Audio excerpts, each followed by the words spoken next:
Story 1. I lost my baby brother at the seaside boardwalk. My family was frantic for about an hour. We finally found him sitting at the bar outside a saloon, surrounded by bikers and their companions, with a bowl of popcorn and a tall soda. They were all facing the boardwalk, watching people go by, waiting to see if he would recognize anyone looking for him. Story 2. I went on vacation in Mexico with my family when I was 9. I lost my parents in a marketplace in Cancun and tried to tell a man that I was looking for my family. He told me he would find me a new one, just moments before my father arrived. Story 3. Riding a travel bus along a narrow cliffside road in the Cordillera Central Mountain Range in the Philippines. Story 4. In high school, my friend was on vacation with his family in Costa Rica. He went out surfing pretty far before he noticed someone even farther out waving for help. As he got closer, he realized the man had children with him. The man asked my friend to bring his kids to shore and then return to help him. My friend got the kids to safety, but by the time he got back to the man, he had drowned from exhaustion. My friend had to paddle the man's body back to shore where his family was waiting. My friend was never really the same afterward. Story 5.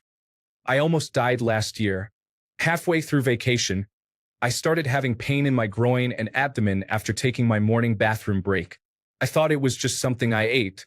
After several instances of blood in my stool and pain unlike anything I had experienced before, I ended up in the emergency room at 12:30 a.m., where I was informed that they suspected I had sepsis and my fever was 104.5 degrees. After taking pain medication stronger than morphine, I apparently passed out for about 30 minutes, and several doctors thought I was going to have a seizure and die.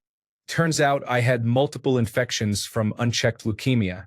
The strange thing is that we were vacationing in the Outer Banks, North Carolina, when I received my cancer diagnosis.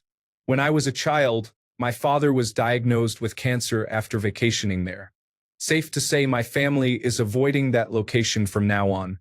Story 6. It's quite simple, really. We were camping on the beach in Mexico in the middle of the night, and everyone in our group's tents was robbed while we were all asleep. That's some serious frightening stuff. Story 7. I was 13 on vacation overseas with my mom. We woke up at 5 a.m. due to jet lag, and the morning was beautiful, so we decided to go for a swim. We were used to a very calm sea, so we didn't think it was a big deal to swim when there were no lifeguards.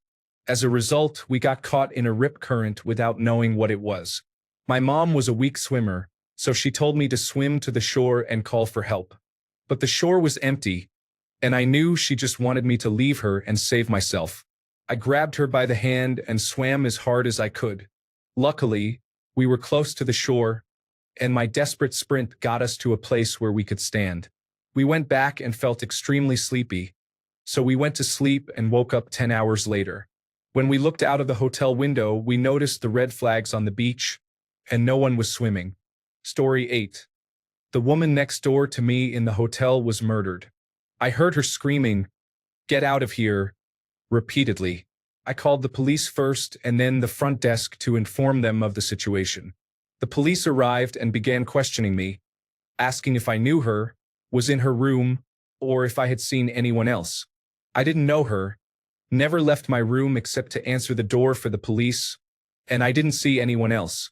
It turns out she was fleeing from her former boyfriend, who was a known abuser, and he finally tracked her down. I didn't learn any of this until I saw a news article about the hotel about a week later. It was shocking.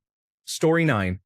On an overnight bus from Delhi to Dharamsala, I, a 26-year-old woman at the time, stopped at a gas station at night to use the restroom. I was the last in line, and when I came out, the bus was leaving and headed back onto the highway. I ran after it, screaming "no" repeatedly at the top of my lungs. Someone must have heard or seen me, and the bus stopped. I truly do not know what I would have done if I had really been left behind. Story 10. My mother and cousin traveled abroad. He had a severe allergic reaction to a pill he took and suffocated. My mother had to perform CPR on him, go to the hospital after getting exhausted, and then arrange to have him flown back to America for burial. Story 11.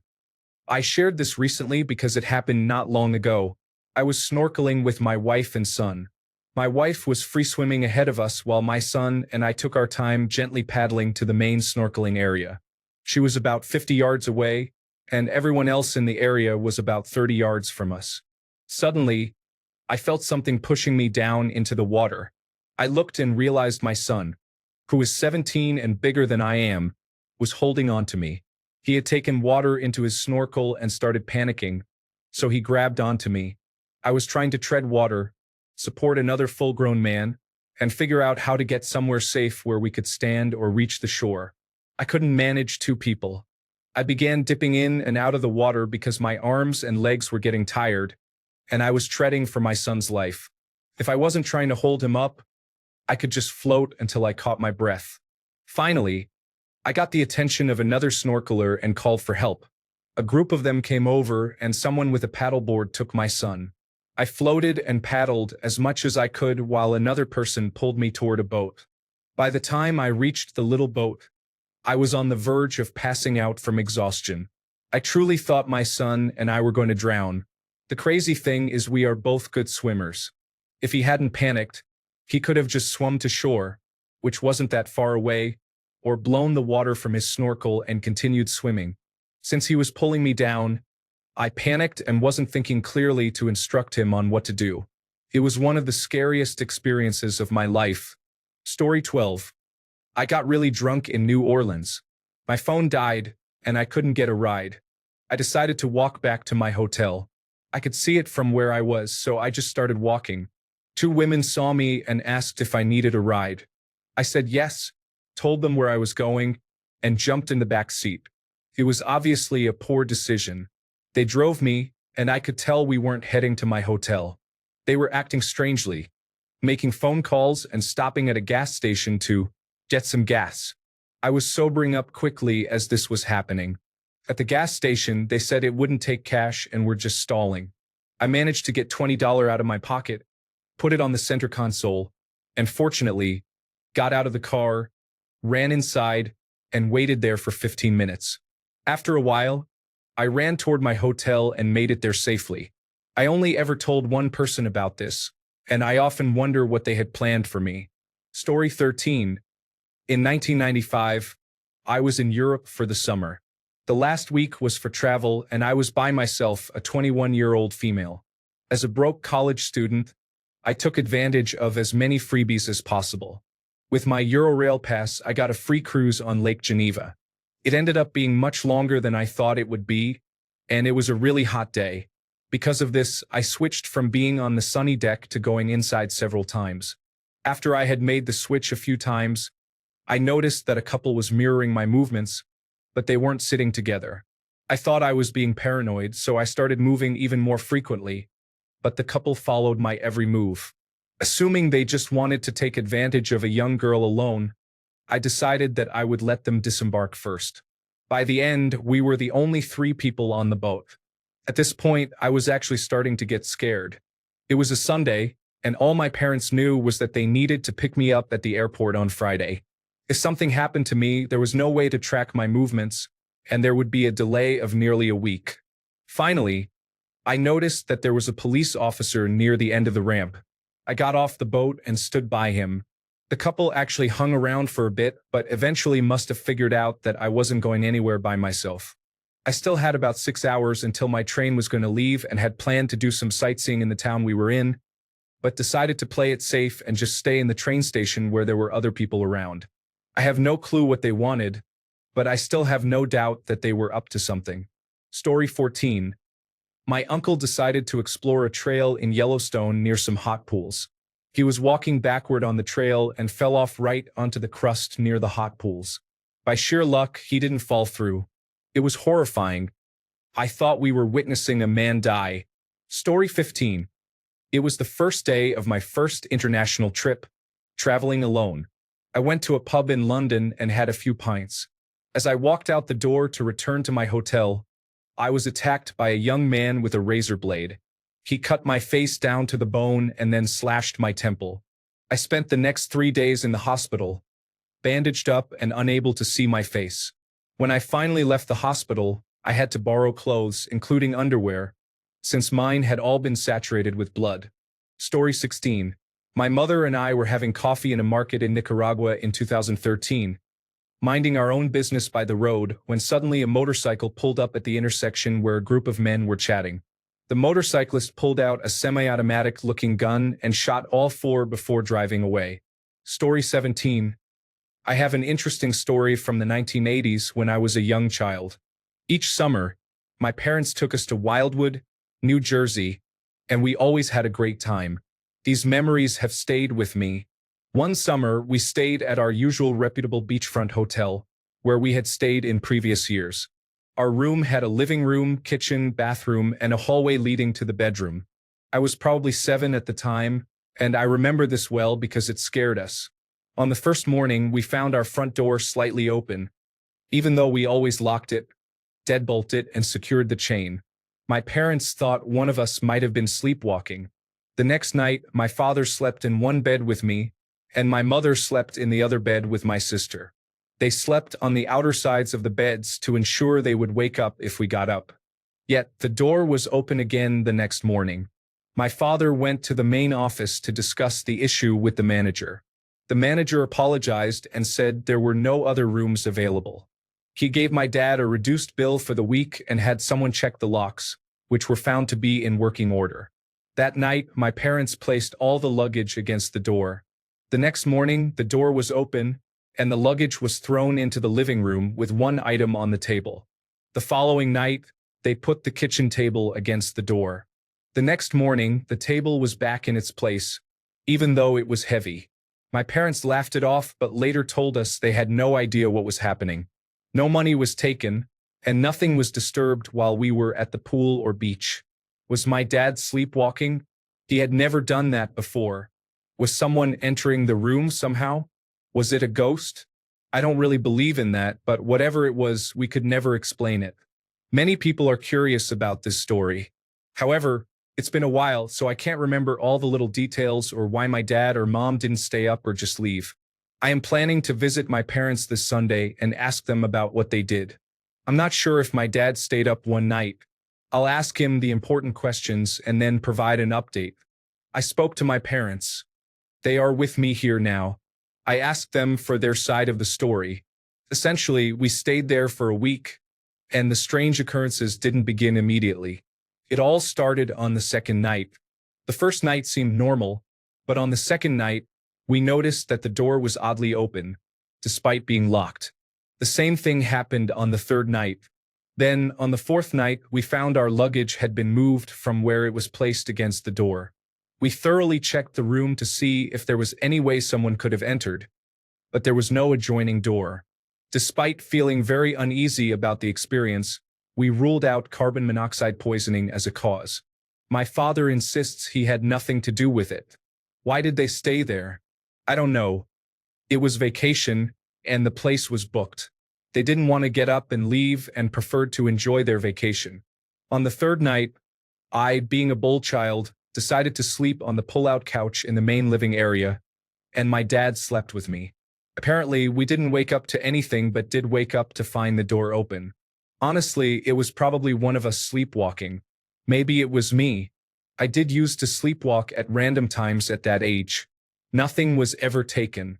Again, it was probably one of us, and my parents likely assumed that during that time. Story 18.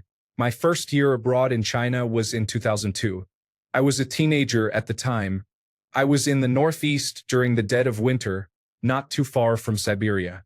I didn't speak a word of Mandarin then. Some other foreign students and I decided to take a 3-hour night train to a nearby city one weekend. The trains at that time were crowded, filled with people and lots of loud yelling.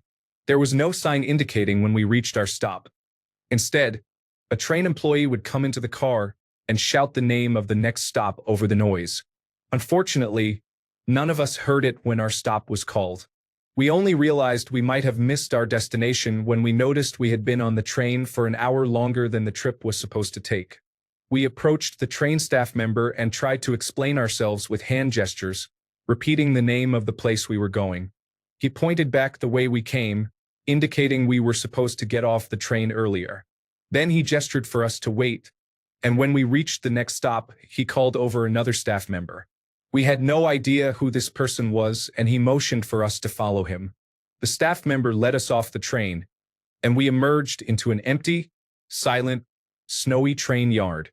He started walking up and down the trains, presumably trying to find the one going back the way we came, while we trudged along behind him. Suddenly, the door of a building near the station burst open, and two guards in military uniforms ran over to us, yelling, grabbing our guide, and striking him. He was cowering, apologizing, and talking fast. We had no idea what was happening, but it seemed very serious. It dawned on us that no one had any idea where we were. Not even us. There were no cell phones. If we disappeared or something happened, no one would ever find us.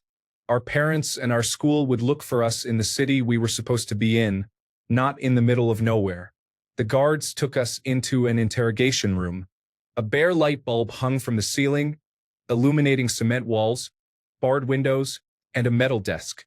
They started yelling at us, and we didn't know what they were saying. They yelled at our guide, who was obviously scared and trying to explain. This went on for an hour. They pointed at us and yelled, pointed at him and yelled, and banged on the desk. They made us dump out our bags and went through our things. We thought we were about to get sent to a labor camp, wondering if they thought we were spies.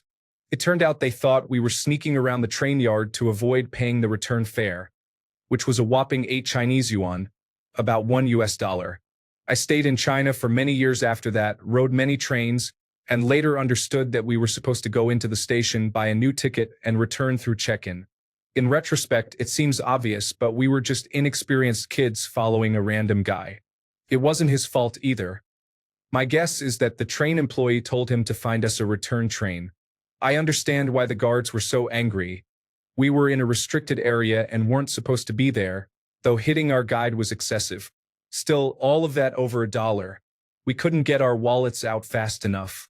As soon as we paid, they immediately calmed down. They didn't even try to extort more money from us except for the cost of the train fare, which often happened back then. Then they helped us get back on the right train with a smile. Story 19. I was backpacking on Catalina Island with a group of friends. We set up camp for the night and then huddled in a tent while a herd of buffalo stampeded right to our spot, ran around the tent, and then settled down for the night. I was really scared. Apparently, the males can be aggressive since they are on birth control for population control on the island. Poor creatures. Story 20. I got bitten on the neck by a playful monkey in a park in Vietnam. I did not have any rabies vaccination, so I had to rush to the nearest hospital to get the shot. It was terrifying, especially since I was traveling alone. Story 21. When I was 12, my dad took me to the Grand Canyon. He had bad arthritis and couldn't walk well, so I asked if he wanted to walk down a trail, but he said he'd stay put while I could go. I walked down the trail, which was like a switchback, for a short distance. Then I turned to see if I could spot my dad and waved to get his attention. I kept waving and backing up.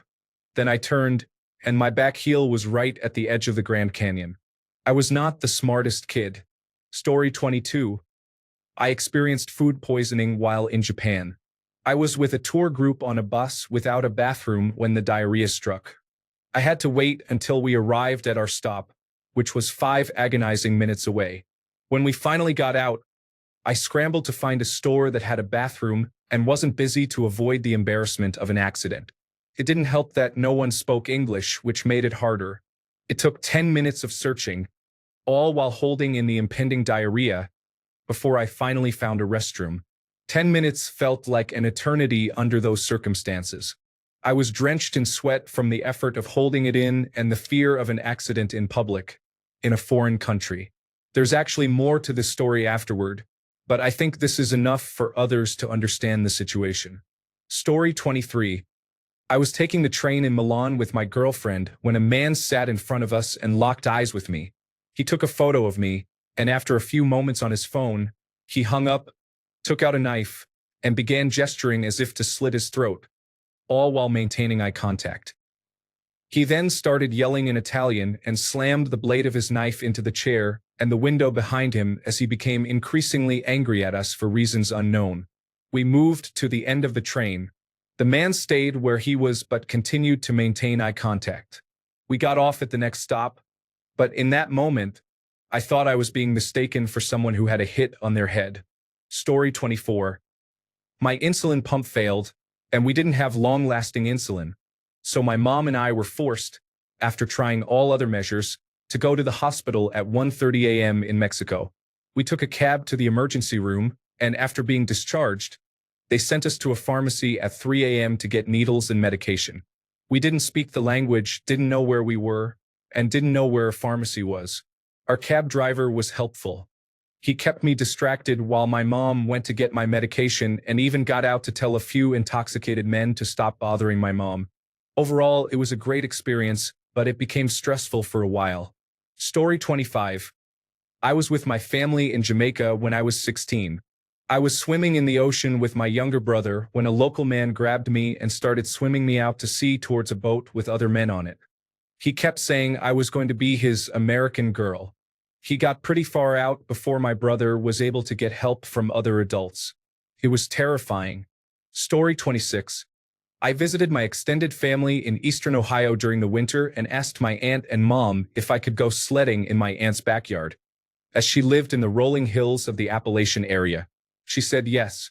Earlier that year, the Department of Natural Resources was supposed to have removed a barbed wire fence at the bottom of the hill, as it was interfering with deer migration, but it wasn't removed. I slid right through it, and it cut my face, shredding my chin and lower lip. There was so much blood that I had to hold a large coffee mug under my chin to catch it, because rags and towels were ineffective. My physical pain was nothing compared to the emotional pain my mom was experiencing. We were there because my dad had walked out on my mom and us kids, so she returned to her hometown for support, and my 6-year-old self added to her stress. As an adult, I feel regret for it. Story 27. My sister died of a brain aneurysm while on vacation in Ireland in November. We had to get emergency passports and last-minute plane tickets to go see her. Bringing her back to the United States for burial was challenging. Story 28. Me. 5 years old, on a beach vacation with family. In a typical gift shop in a touristy beach town. I was looking at the novelty license plates with kids' names. I see mine, and for once, it's spelled the way I spell it. I freak out and ask my mom for it. She agrees, I think. The novelty wears off, and I get bored while they look at the items. I ask if I can wait outside. On the steps, an older man comes up and says, "Hey X, your parents said to come with me, and we're going to meet them later. Come on, X. Let's go." I'm super confused. My cousin comes out seconds later, and the older man disappears as I am distracted talking to my cousin. I realized later that he had gotten my name from the license plate display. So close. Story 29.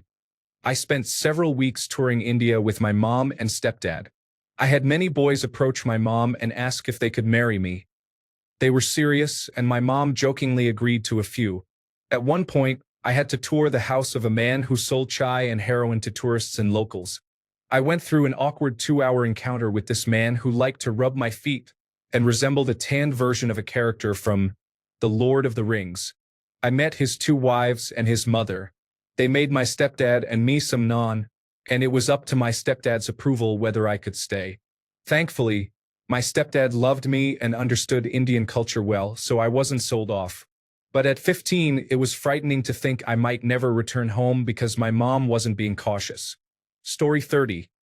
My mom and I were driving cross-country, covering 3,000 miles. We stopped at a motel that backed up to a forest and got a room. I am a compulsive people pleaser, so I don't like to make a fuss. However, I only got a few feet into the room before turning around and telling my mom we needed to go somewhere else. What did I see, you ask? Spiders everywhere.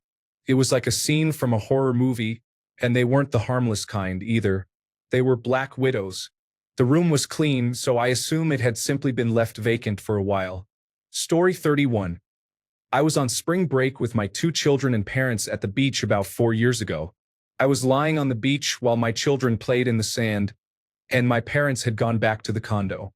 As I lay there, I listened to and watched the group behind me. It was a group of co-ed cheerleaders, as well as another group of adults with 2 children. The cheerleaders started doing flips on the beach, and some of their routines, which caught the attention of the adults in the group next to them. It also caught my attention. As I watched them, the adults asked the cheerleaders to show them how to do a flip. The cheerleaders obliged and started showing the adults how to perform tricks. As the adults practiced, I heard one of them say something like, "Where did the kids go? Oh my gosh, they're in the water." I looked up and saw my children exactly where they should be, but I realized the two children who were with the group of adults had gone into the water and gotten caught in a strong current. I told my children to stay put and not to move, and I ran. I ran to the water and started going in, but once my feet stopped touching the ground, I realized I too would be in trouble, right in front of my children. I decided right then that, although I would do everything I could to help those kids who had been swept out, I wouldn't drown in front of my own children. So I turned around and started swimming back. As soon as my feet hit the ground again, I found myself face to face with one of the adults from the group who had finally made it over. I told her, "I'm sorry, I can't. My children are here and can see me. I'm sorry." She looked at me and just remained silent. I will never forget that look. I ran out of the water and started yelling at the crowd that had formed that I needed help. Felt like it took forever, but finally, a man came running up with a float and threw it into the water. I turned back to the water and saw an older couple dragging one of the children through the waves. They were struggling hard, so I got back into the water and went as far as I could without being swept away. I grabbed the girl from them and told her, "I got you. Just hang on. You have to hold on for a second longer." I got her back to the ground and handed her to one of the adults from the group. She was terrified, but she was okay. I turned back to the water a second time, and that's when I saw it. Two of the adults had reached the boy, and they were all struggling. The two adults were trying to remain calm, but I could see fear in their eyes. The boy was screaming, "I don't want to die. I'm going to drown," while his head was coming in and out of the water, and the two men were trying to keep him above water while they were going under too. They were trying to reassure him, but the child was just panicking and swallowing water. Suddenly, that float the man threw in reached them. The child was able to grab on, and the older couple I had taken the girl from made it back to all three of them. Together, they returned to me and we all walked to shore.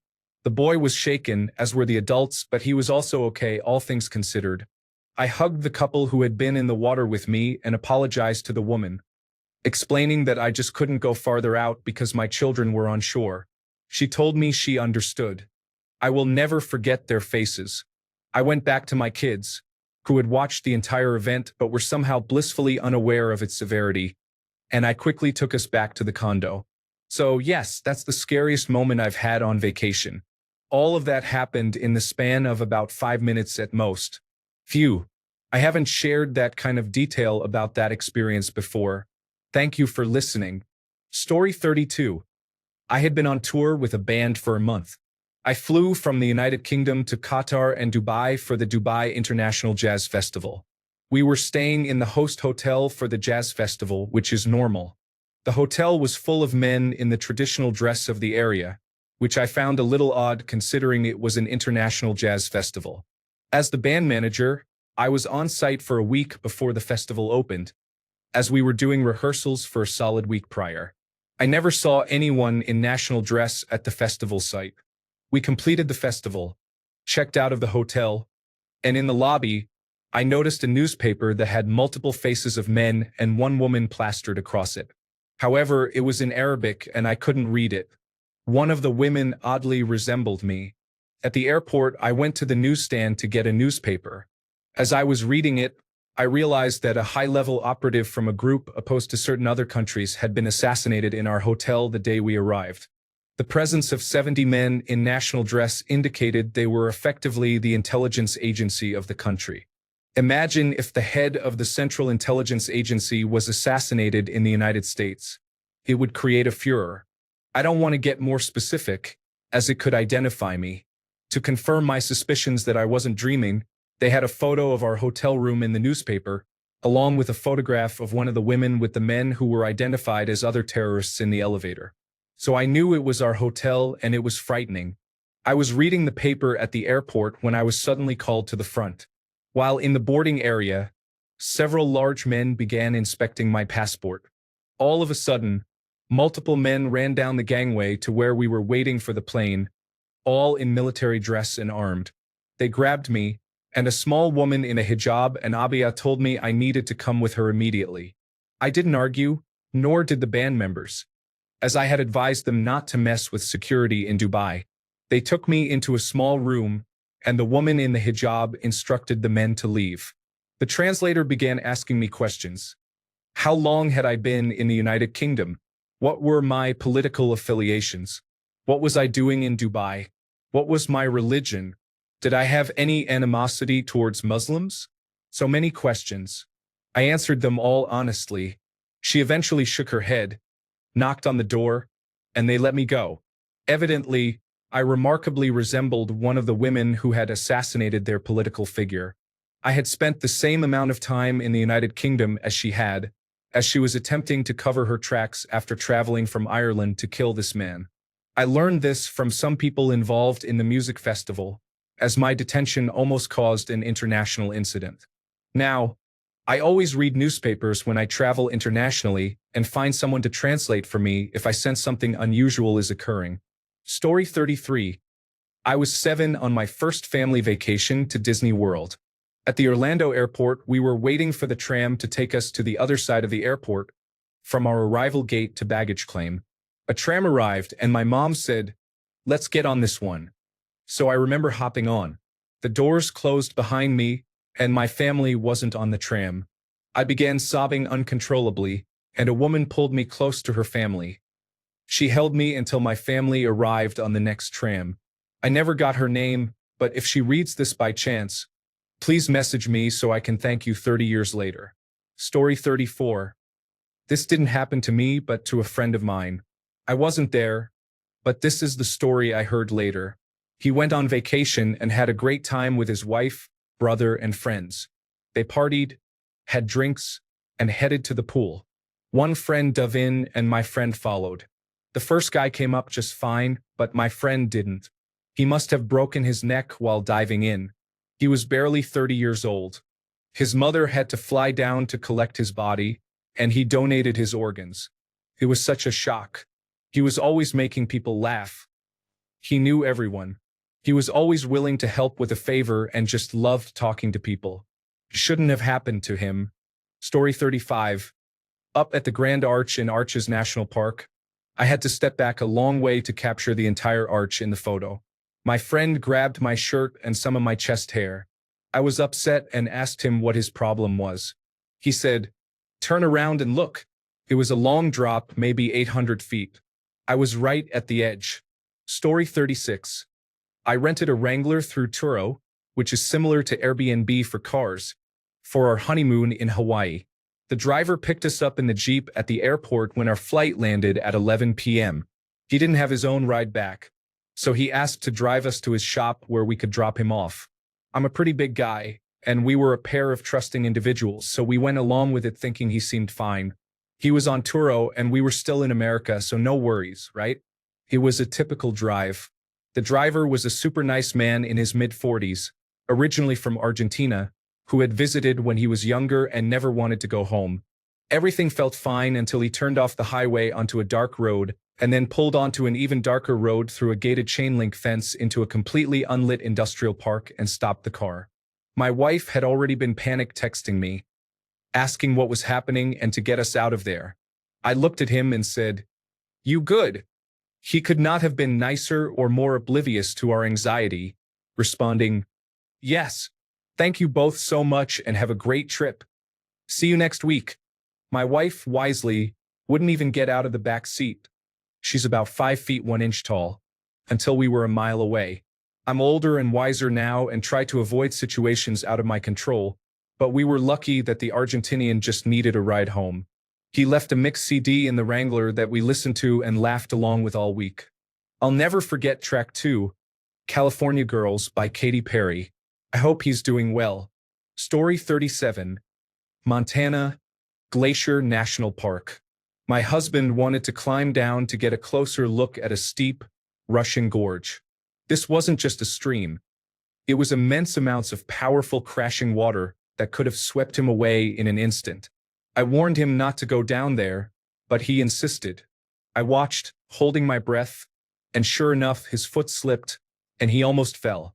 For a moment, I seriously thought I was about to lose my husband.